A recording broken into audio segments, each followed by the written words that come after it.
बोलता है name N antioxidant विच prevented acidity. एक एंटीऑक्सीडेंट का नाम बताओ। क्या लिखा?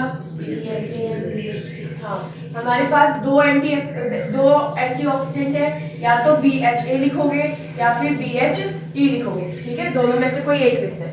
ठीक, ये हो गया। अगला क्वेश्चन क्या है? Balance the equation. इक्वेशन दे रखी है तुम्हें बोला गया है इसको बैलेंस करके दिखाओ। इक्वेशन है S plus HNO3 gives H2SO4 plus NO2 plus H2O। बताओ, बैलेंस करा है तुम लोगों ने? बताओ नंबर क्या क्या लिखे? S कितने लिखे हुए हैं? एक ही है। HNO3 के आगे नंबर कितना लिखा हुआ है? किसी ने 4 लिखा है, किसी ने 6 लिखा है ना। ठीक है, देख लेते हैं। और H2SO4 के आगे क्या लिखा है? 1। NO2 के आगे 6। H2O के आगे 2। और किसी का कुछ और है? कुछ और है? हाँ बताओ। S के आगे 2। हाँ। H के आगे 8। इसके आगे 8 या 1? 8। हाँ, इसमें 4 और 6 भी आया था। हाँ, और फिर H के आगे 2। H2SO4। हाँ, इसके आगे क्या है? 2।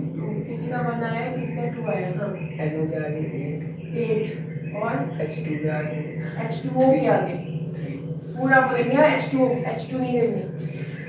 अच्छा, अब इतने सारे नंबर आ रहे हैं। एक काम करते हैं, इसको या तो सिंपल मेथड आता है, उस सिंपल मेथड से कर लेते हैं, या फिर ABC सिखाया था मैंने, ABCD सिखाया था, ABCD से कर लेते हैं। ठीक है, सल्फर लेफ्ट हैंड साइड कितना है? 1। राइट हैंड साइड कितना है? 1। हाइड्रोजन कितना है यहाँ पर? 1। और इधर कितना है? 2 और 2 4 हाइड्रोजन है। यहाँ पर 1 हाइड्रोजन है, और इस साइड टोटल हाइड्रोजन कितने हो गए? 4। नाइट्रोजन 1, इधर भी 1। ऑक्सीजन इधर साइड कितने हैं? 3 ऑक्सीजन है, और यहाँ पर कितने हैं? 4 ऑक्सीजन 2। 4 + 2 + 1, तो इतने ऑक्सीजन है। 4 5 6 1 7 ऑक्सीजन है। और नंबर आ रहे हैं। तो अब हम क्या करेंगे? हम देखेंगे, देखो हाइड्रोजन डिसबैलेंस है और ऑक्सीजन डिसबैलेंस है, बाकी साइड तो बैलेंस है। तो मुझे हाइड्रोजन और ऑक्सीजन पे क्या करना पड़ेगा? फोकस करना पड़ेगा। ठीक है, बाकी उसके अकॉर्डिंग देखेंगे। अगर मैं हाइड्रोजन के आगे इधर साइड में, हाँ इधर क्या है? 4 है, तो इधर साइड अगर मैं हाइड्रोजन लगाऊं, अगर यहाँ पर 4 है तो इस साइड अगर मैं 4 लगा दूं यानी कि 4 ही आएगा। इधर साइड 4 हाइड्रोजन है ना, तो अगर मैं इधर 4 लगा दूं तो नाइट्रोजन भी कितने हो जाएंगे? 4 हो जाएंगे ना। हाइड्रोजन अब की बार कितने हो गए? 4। ऑक्सीजन बताओ कितने हो गए? 4 3 कितना? 12 ऑक्सीजन हो गए। पहले 3 थे, अब 12 हो गए। और नाइट्रोजन कितने हो गए? 4। समझ में आया?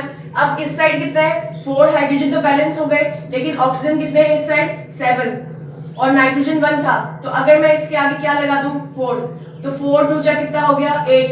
तो ऑक्सीजन कितना हो गया? 8। 8 और 4 कितने होते हैं? 12, और 1 कितना हो गया? 13। मतलब हमने गड़बड़ी कर दी, बैलेंस नहीं हुआ। 13 फिर से और नंबर आ गया ना, या तो इवन नंबर आ जाता। ठीक है, कुछ गड़बड़ हो गया। अब मान लो पहले मैं ऑक्सीजन को ही बैलेंस कर दूं, क्योंकि एक तरफ और एक तरफ इवन आ रहा है बार बार, तो ऑक्सीजन को बैलेंस कर दूं। तो मैं क्या करूं? चलो इसी इक्वेशन को देख लूं। अगर मैं इसके आगे 2 लगा दूं, मैंने यहाँ भी नहीं लगाया क्योंकि मैं नहीं चाह रही कि सल्फर गड़बड़ हो जाए। सल्फर गड़बड़ हो जाएगा तो यहाँ पे मुझे सल्फर को चेंज करना पड़ेगा। अगर मैं यहाँ पे 2 लगा दूं, मान लेते हैं इधर 2 लगा दूं, तो अब इस साइड बताओ मुझे टोटल हाइड्रोजन कितने हो गए? 2 2 4, और यहाँ पे 6, तो 6 हाइड्रोजन हो गए। ऑक्सीजन कितने हैं? 4 4 2 8, 8 और 4 कितने होते हैं? 12, और 2 कितने हो गए? 14। चलो इवन आ गया। अब देख लेते हैं, क्या पता यहाँ पे भी आ जाए इवन नंबर। ठीक है, अच्छा अब यहाँ वाली साइड 4 तो मैंने पहले से लगा रखा था, मैंने ये 2 एक्स्ट्रा लगाया। अब हाइड्रोजन देखो यहाँ पे 6 है, लेकिन यहाँ पे कितने हैं? 4 है ना। तो मुझे क्या करना पड़ेगा? यहाँ पर टोटल हाइड्रोजन 6 लाने के लिए यहाँ पे 6 लगाना पड़ेगा। समझे? अब जैसे ही मैंने यहाँ 6 लगा दिया, हाइड्रोजन तो ठीक है, 6 3 कितना होता है? 6 3 18। ऑक्सीजन डिसबैलेंस हो गए।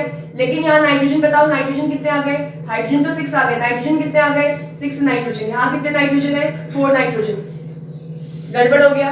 तो अगर मैं इस 4 को हटा दूं और इसके आगे 6 लगा दूं, क्योंकि कोई और ऑप्शन ही नहीं है मेरे पास अब, तो अब बताओ, अब देखो सही से देखो, इस साइड हाइड्रोजन 6 है, इस साइड हाइड्रोजन में कोई चेंज नहीं आया, इस साइड नाइट्रोजन 6 है, इस साइड नाइट्रोजन कितने हो चुके हैं, 6 हो चुके हैं। ऑक्सीजन इस साइड कितने हो गए, 6 3 जा 18। अब यहाँ पर देखो 4 ऑक्सीजन तो ये है, 4 ऑक्सीजन तो ये है, 6 2 जा कितना होता है 12, 12 ऑक्सीजन ये रहे, 2 ऑक्सीजन ये रहे, तो 12 और 4 कितने हो गए, 12 और 4 16, 16 और 2 कितना हो गया 18। तो अब की बार क्या आ गया, इन सबको ऐड करने पे ऑक्सीजन की वैल्यू कितनी हो गई है 18। तो इस तरीके से बैलेंस हो गया। ठीक है, सबसे पहले हम क्या देखेंगे क्वेश्चन के अंदर, हम क्वेश्चन में देखेंगे कि कौन डिसबैलेंस हो रहा है। तो हमने देखा सबसे पहले हाइड्रोजन और ऑक्सीजन डिसबैलेंस हुए थे, तो हमने सोचा कि चलो हाइड्रोजन को पहले बैलेंस करते हैं। हाइड्रोजन को बैलेंस कर रहे थे तो फिर भी ऑक्सीजन डिसबैलेंस हो रहे थे। कैसे पता चला, एक तरफ ऑड नंबर आ रहा है, एक तरफ इवन नंबर आ रहा है। तो हमने क्या करा, हमने पहले ऑक्सीजन को बैलेंस करने की सोची। तो ऑक्सीजन दोनों साइड इवन आ जाएंगे, तो हाइड्रोजन तो पहले से भी इवन आ ही सकते हैं, उसमें दिक्कत नहीं हो रही है, क्योंकि हाइड्रोजन दोनों साइड इवन नंबर ही आ रहे हैं, लेकिन इवन के अलग अलग नंबर आ रहे हैं। लेकिन ऑक्सीजन में क्या हो रहा है, एक साइड ऑड आ रहा था, एक साइड इवन आ रहा था। समझ रहे हो? तो पहले मैंने सोचा कि ऑक्सीजन को बैलेंस कर दिया जाए, तो एक एक करके नंबर बढ़ाते जा रहे हैं, घटा थोड़ी रहे, नंबर बढ़ाते जा रहे हैं। पहले 2 रखा, फिर 4 रखा, फिर 6 रखा। समझ में आया? फिर जैसे एक बार ऑक्सीजन बैलेंस हो गया, फिर बाकी चीज भी बैलेंस हो गई अपने आप ही। समझ में आया कि नहीं? ठीक है, तो इसका जो वो लगेगा बैलेंसिंग, वो ऐसे होगा कि 6 सल्फर है, उसके साथ 6 HNO3 ने रिएक्ट किया, H2SO4 बनाया, 6 NO2 बने और 2 H2O बना। ये होगी बैलेंस केमिकल इक्वेशन। अगला क्वेश्चन हमारा क्या है, थर्ड क्वेश्चन, कि तुम पानी का क्या करवा रहे हो, इलेक्ट्रोलिसिस। इलेक्ट्रोलिसिस मतलब क्या होता है, पानी को तोड़ रहे हो ना इलेक्ट्रिसिटी की प्रेजेंस में। तो जब तुम पानी का इलेक्ट्रोलिसिस करवाते हो तो क्या H2+O2 बनता है, पता है तुम्हें ऐसा? बैलेंस है कि नहीं है देख लो, यहाँ पे 2 हाइड्रोजन, इधर 2 हाइड्रोजन, इधर 1 ऑक्सीजन, इधर 2 ऑक्सीजन, तो यहाँ पे 2 लगाना पड़ेगा और इसके आगे 2 आ जाएगा। उसने क्या बोला कि जब तुम पानी का इलेक्ट्रोलिसिस करवाते हो तो volume of gas collected over 1 electrode, एक इलेक्ट्रोड पे जो गैस तुम कलेक्ट कर रहे हो वो डबल क्यों आ रहा है दूसरे इलेक्ट्रोड पे जो तुमने गैस कलेक्ट कर ली है उससे। क्या समझ पा रहे हो तुम? क्वेश्चन क्या पूछा है उसने कि जो तुमने इलेक्ट्रोलिसिस करवाया हाइड्रोजन ये पानी का, तो उसने बोला एक इलेक्ट्रोड पे जो गैस बन रही है वो डबल हो रही है, किसके? दूसरे इलेक्ट्रोड पे जो गैस बन रही है उसके रिस्पेक्ट पे। तो अगर तुम मुझे बताओ ये कौन से इलेक्ट्रोड पे बनता है, कैथोड या एनोड पर? हाइड्रोजन कौन से गैस कौन से इलेक्ट्रोड पे बनता है, एनोड या कैथोड? कैथोड। क्या याद करवाने के लिए ये नहीं कहा था कि हाइड्रोजन के पास H आता है, कैथोड में भी H आता है? याद है ऐसा कुछ? हाइड्रोजन के पास भी H है, कैथोड में भी H है, तो हाइड्रोजन गैस कहाँ बनेगी? कैथोड पे बनेगी। ऑक्सीजन गैस कहाँ बनती है? एनोड पे बनेगी। समझ में आ रहा है? तो क्या एक इलेक्ट्रोड मतलब कैथोड या फिर एनोड, तो एक इलेक्ट्रोड पे गैस कितनी कलेक्ट हो रही है, डबल नहीं हो रही है क्या? और एक इलेक्ट्रोड पे गैस कितनी कलेक्ट हो रही है, उसके कंपैरिजन में हाफ हो रही है। समझे? तो इसका रीजन पूछ रहा है, ऐसा क्यों हो रहा है, रीजन बताओ। अरे रीजन कुछ नहीं है, रीजन ये है, अगर हम पानी के मॉलिक्यूल को देखें तो क्या इसके पास 2 हाइड्रोजन और 1 ऑक्सीजन है? 2 हाइड्रोजन और 1 ऑक्सीजन है कि नहीं है? तो इसका मतलब क्या होगा कि अगर पानी के अंदर हाइड्रोजन का वॉल्यूम कितना है, डबल, पानी के अंदर हाइड्रोजन का वॉल्यूम मतलब जो आगे तुम नंबर लगा रहे हो, अरे इसमें 2 हाइड्रोजन और 1 ऑक्सीजन है कि नहीं है, तो मैं क्या ये लिख सकती हूँ कि जो वॉल्यूम है किसका? हाइड्रोजन रेशो ऑक्सीजन का, तो क्या वो 2:1 है? 2 यहाँ हाइड्रोजन, 1 यहाँ पे ऑक्सीजन। तो पानी के अंदर हाइड्रोजन का वॉल्यूम क्या है? ज्यादा। अगर उसका वॉल्यूम ज्यादा है तो यहाँ कैथोड पर भी तो वो गैस ज्यादा बनेगी। समझ रहे हो कि नहीं? एक इलेक्ट्रॉन जिसका वॉल्यूम ज्यादा है तो उसकी गैस भी ज्यादा बनेगी। समझ पा रहे हो या नहीं समझे? क्वेश्चन क्या बोला था, जब तुम इलेक्ट्रोलिसिस करवाते हो पानी का तो एक इलेक्ट्रोड पे डबल गैस क्यों बन रही है दूसरे वाले इलेक्ट्रोड के कंपैरिजन पे? तो आंसर क्या लिखेंगे? क्योंकि पानी जो है वो हाइड्रोजन और ऑक्सीजन एटम से मिलकर बना हुआ है, और जो हाइड्रोजन और ऑक्सीजन का रेशो है वॉल्यूम मतलब जो नीचे तुम नंबर लिख रहे हो एक तरीके से, या तो वॉल्यूम बोल दो या एटम का रेशो बोल दो। एटम का रेशो कितना है? 2:1 है। तो अगर हाइड्रोजन का अमाउंट यहाँ पे ज्यादा है ऑक्सीजन के कंपैरिजन में डबल है, तो इसका जो वॉल्यूम यहाँ पे निकल रहा है गैस का क्या होता है? गैस का तो वॉल्यूम होगा, जो वॉल्यूम निकल रहा है गैस का वो भी डबल निकल रहा है ऑक्सीजन के रिस्पेक्ट में। समझ में आया कि नहीं आया? ठीक है, लैंग्वेज क्या बनाओगे इसमें? लैंग्वेज लिखोगे बिकॉज हाइड्रोजन, क्या लिखोगे? Because hydrogen molecule contains 2 atom of hydrogen and 1 atom of oxygen, that's why the volume collected over 1 electrode is twice that of another electrode। जो भी लिखते हो समझ में आया क्या नहीं आया? बस इतना लिखना था। पानी के मॉलिक्यूल को तुम जब चेक करते हो तो उसमें हाइड्रोजन ऑक्सीजन का रेशियो देखोगे तो 2:1 है। इसका मतलब हाइड्रोजन का अमाउंट जो है वो ज्यादा है किसके कंपैरिजन में? ऑक्सीजन के कंपैरिजन में। इसीलिए हाइड्रोजन की जो गैस, हाइड्रोजन गैस जो है वो ज्यादा बन रही है। ये नहीं, कल को ये भी क्वेश्चन पूछ सकता है कि हाइड्रोजन गैस ज्यादा क्यों बनती है ऑक्सीजन गैस से, उसमें भी सेम आंसर लिखना है। लैंग्वेज अपने अकॉर्डिंग बना दोगे तुम, क्यों होता है ऐसा? आंसर क्या लिखोगे? क्योंकि जो वाटर का मॉलिक्यूल है वो 2 एटम हाइड्रोजन के कंटेन करता है और 1 एटम ऑक्सीजन का कैरी करता है, जिससे कि अगर हम हाइड्रोजन और ऑक्सीजन के वॉल्यूम का रेशियो निकालें तो वो 2:1 बनाएगा। तो ये हमें शो करता है कि हाइड्रोजन की जो क्वांटिटी है वो ज्यादा है किसके कंपैरिजन में? ऑक्सीजन के कंपैरिजन में। इसीलिए एक इलेक्ट्रोड पे ज्यादा अमाउंट में, ज्यादा वॉल्यूम में गैस निकल रही है दूसरी इलेक्ट्रोड के कंपैरिजन पे।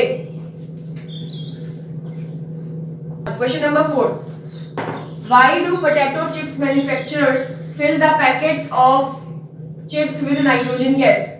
चिप्स के पैकेट्स को नाइट्रोजन गैस से क्यों फिल किया जाता है? क्यों फिल करते हो ये नाइट्रोजन गैस से?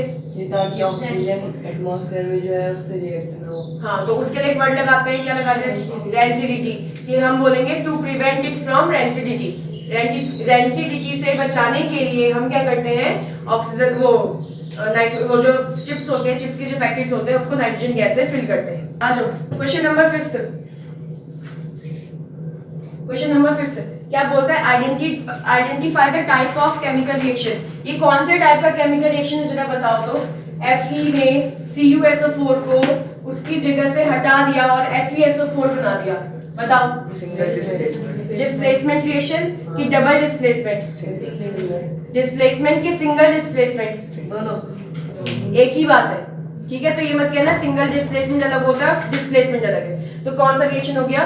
डिस्प्लेसमेंट रिएक्शन हो गया, ठीक है। Question number 6।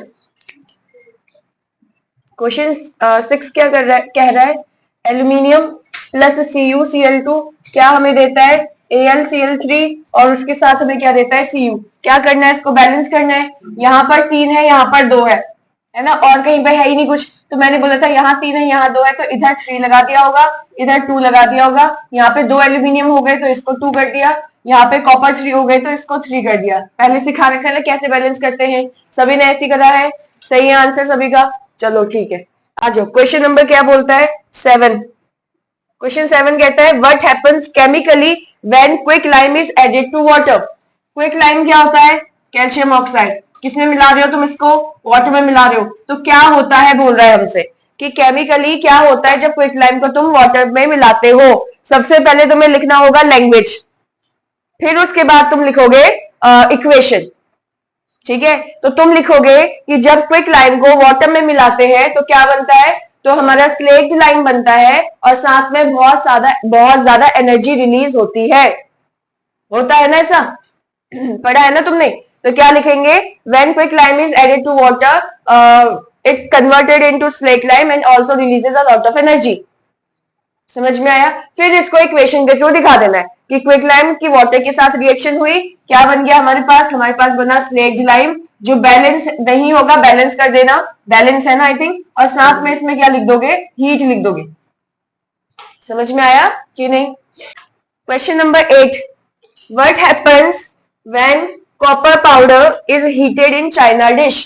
क्या होता है जब तुम कॉपर पाउडर को क्या करते हो? एक चाइना डिश में रखकर हीट करते हो। क्या हमने ऐसी एक्टिविटी नहीं करी है? करी है ना। सबसे पहले लैंग्वेज लिखना है, उसके बाद लिखोगे इक्वेशन। तो क्या लिखेंगे?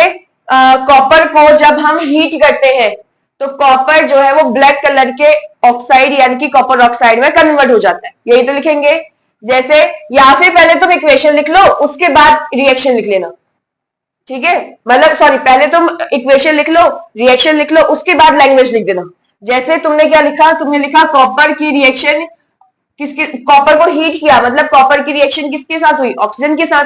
यही तो रिएक्शन दे रहा है वो। बनता क्या है हमारे पास? कॉपर ऑक्साइड बनता है। कॉपर का कलर कैसा होता है? ब्राउन। ऑक्सीजन का कोई कलर नहीं। कॉपर ऑक्साइड का कलर कैसा होता है? ब्लैक। तो तुम अब लैंग्वेज लिखोगे, पहले तुमने इक्वेशन लिख दी, बैलेंस कर लेना सब कुछ। अगर बैलेंस नहीं है तो जैसे यहाँ पे 2 है तो यहाँ 2 आ जाएगा और इधर 2। ठीक है। बैलेंस इक्वेशन लिखने के बाद तुम क्या करोगे, तुम लिखोगे कि when copper is heated it converted into a black color substance called copper oxide. समझ रहे हो? When copper is heated in a china dish it converted into a black color substance called copper oxide. पहले equation लिखोगे, उसके बाद उसका क्या कर दोगे, वो सेंटेंस लिख देना, स्टेटमेंट लिख देना। या तो पहले स्टेटमेंट लिखो फिर इक्वेशन लिख दो, या फिर पहले इक्वेशन लिख दो फिर उसके बाद स्टेटमेंट लिख देना। और मेरे हिसाब से पहले इक्वेशन लिख दो ताकि तुम्हें पता चल जाए ना, सारी चीजें तुमने इक्वेशन में लिख दी, बस अब इसको स्टेटमेंट में कन्वर्ट करना है। ठीक है, सीधे सीधे रिएक्शन लिख के मत आ जाना, सिर्फ पूरा लिख कर आना। इसका सेकंड पार्ट बोलता है hydrogen gas is passed over copper second oxide. ये कॉपर सेकंड ऑक्साइड कुछ नहीं है, कॉपर ऑक्साइड समझो। ठीक है अभी, हाँ, तो इसने क्या बोला कि जब हम कॉपर ऑक्साइड में क्या पास करवाते हैं, हाइड्रोजन गैस पास करवा देते हैं, तो क्या होगा। क्या जब मैं तुम्हें कोई एक शायद क्वेश्चन ही पढ़ा रही थी, वहां पे मैंने तुमको बोला था, इसको लिख लो, बहुत इंपॉर्टेंट है ये, कि कॉपर ऑक्साइड में जब हम हाइड्रोजन गैस की रिएक्शन करवाते हैं तो वापस से मुझे कॉपर और वाटर बनते हुए मिलता है।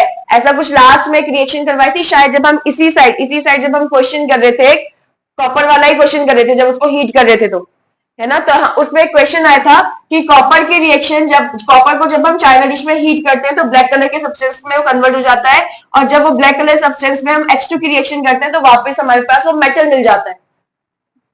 एक ऐसा एमसीक्यू था शायद ये, तो पहचानो वो कौन सा वो है, ब्लैक कलर का सब्सटेंस कौन सा है और मेटल कौन सा, शायद ऐसा कुछ था।